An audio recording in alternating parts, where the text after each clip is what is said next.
yung Mary Grace Piatos, how will the prosecution present someone who has no birth, death, or marriage records? Parang someone who does not exist. Mukhang I'll take it from there muna no, before Attorney Jay responds. Yes, Kong Lia. Unang-una, si Mary Grace Piato is very central figure during our good government investigation. And in fact, her name again popped up during the confirmation hearing of the Committee on Justice. We wanted for the agencies involved in determining the existence of a particular person with this particular name na ma-confirm sa Committee on Justice na meron din talagang totoong Mary Grace Piatos na hindi ito fictitious character. This is based on an actual living person. Unfortunately, the PSA came out with the report that there's no record whatsoever na meron Mary Grace Piatos na pinanganak, nagkaroon ng marriage contract or whatever, no? So in the matter of presentation of the articles of impeachment, ang sinasabi po natin, katotohanan at pawang katotohanan lamang ang ilalatag natin sa Senado at sa sambayan ng Pilipino. Our contention is that, and confirmed by the PSA, that Mary Grace Piatos does not exist and has no record. And therefore, the logical conclusion is that those who received the confidential funds indicated under the confidential funds might probably a made-up character. Now, that's the allegation, and the only way to establish that is to a proper forum, which is being agreed by both sides, and the proper forum is the court. Let the court find out who really is Mary Grace Piatos. Thank you, Kong. Attorney? Yeah, I completely agree with that. No? As you've mentioned, no, that's a good point. If she does not exist, why name her as a witness? But that's exactly the point. No, this is the opportunity for her. No, if she actually exists, to come forward and say, "Here I am, presenting myself before the impeachment court, ready to testify." So if she does not appear, this just supports our position that she's a made-up person. Parating natin ito naririnig for the past year.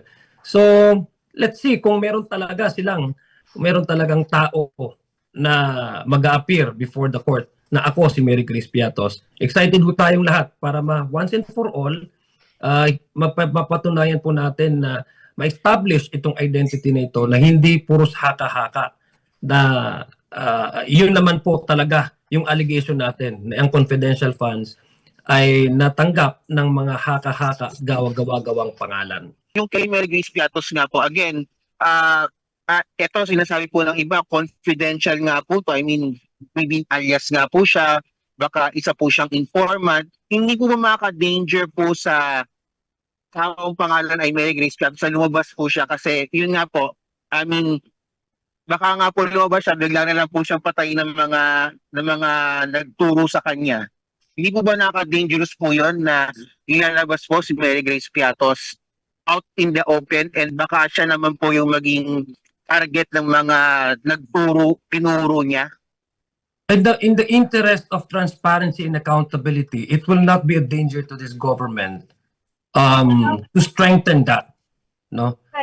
Ang ginagawa po natin is to strengthen yung transparency and accountability of public officials. And that will not endanger anybody. No. Number two, if you're talking about personal security of these perceived to be recipients of the confidential funds, let's go back to the good government hearing. It was the AFP who said and denied that there was indeed distribution of confidential funds that the AFP actually involved in. Sinabi ho nila, and they deny that there's no such program that we have actually implemented in partnership of the Office of the Vice President insofar as these particular confidential funds were used. So thirdly, yes, assuming, for example, and I'm not confirming the fact that this is true, but assuming without conceding that these are all code names. Hindi mo po pwedeng i-code name lang kay COA. Kasi doon po sa joint circular, even if code name yan for the purpose of security, of either purchase of information or reward, kailangan at may naka-attach na envelope dyan na si Batman, ang tunay niyang pangalan ay ito. For the purpose of auditing the funds that have been used for the purchase of information or reward to an informant. So kaya nga sinabi po ni COA na teka lang, hindi lang puros acknowledgement receipt kayo.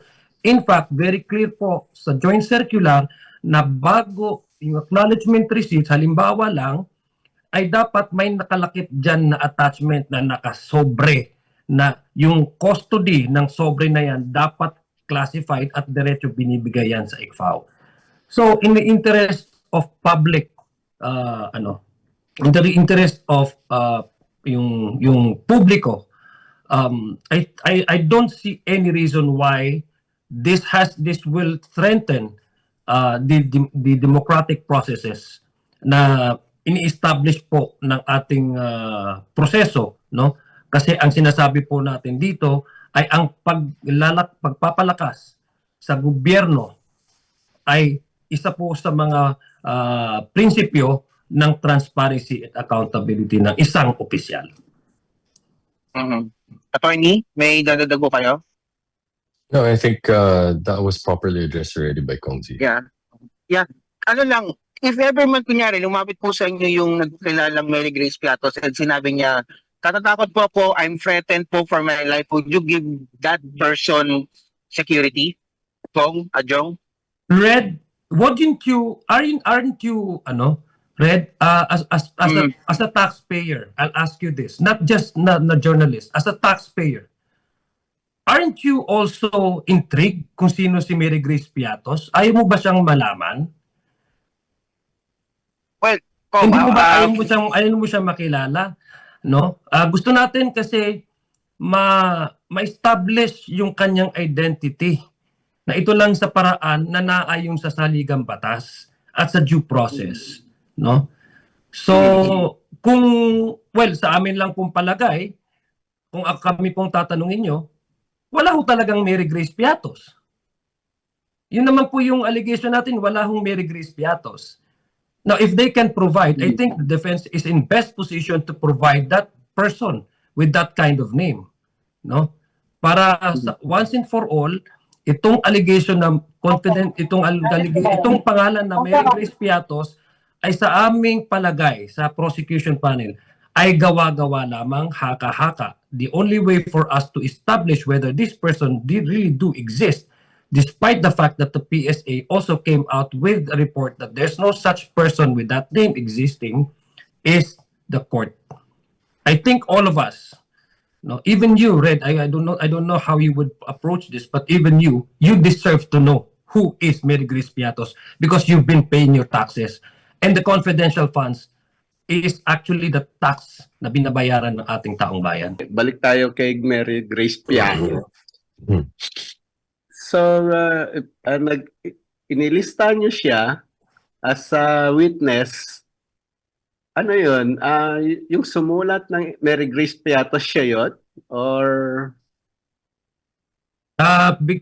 Before kay Attorney Jay, yun yung pinipresenta nila na itong pumirma na ito na si Mary Grace Piatos, sabihin pa natin na code name ito, siya mismo din yung pumirma nung acknowledgement receipt na yon. So, dalawa po yon, pangalan at pirma, at petsa at lugar.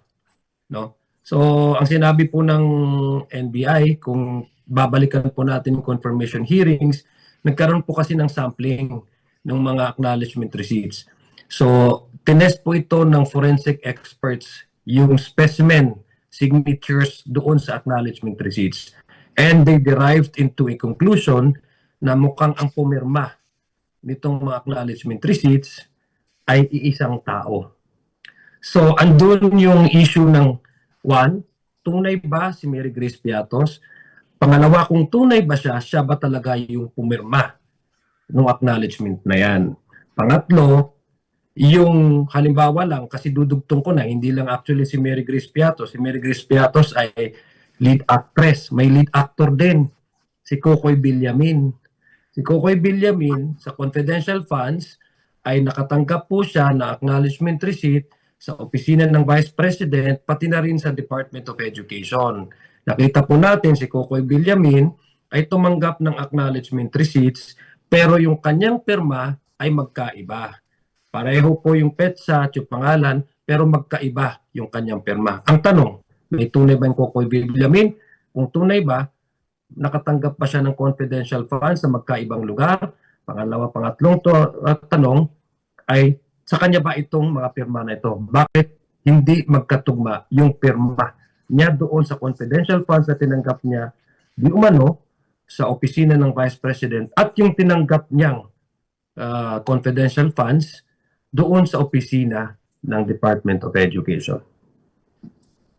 So kilala nyo na sila, kilala nyo na yung mga nagsulat, mga gumawa ng acknowledgement receipt. Yung kilala po namin sila as far as yung pangalan nila na nakasulat sa confidential funds.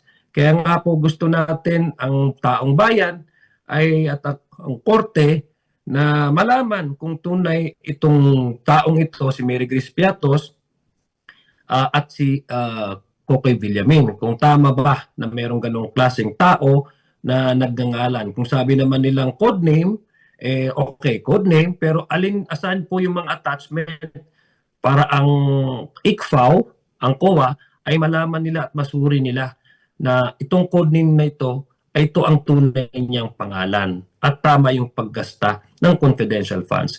As far as we are concerned, we know the person to be Kokoy Villamin. But as to his real identity, which debunked by the experts report from NBI and from PSA, na walang tao with the name of Mary Grace Piatos and probably with that of Kokoy Villamin.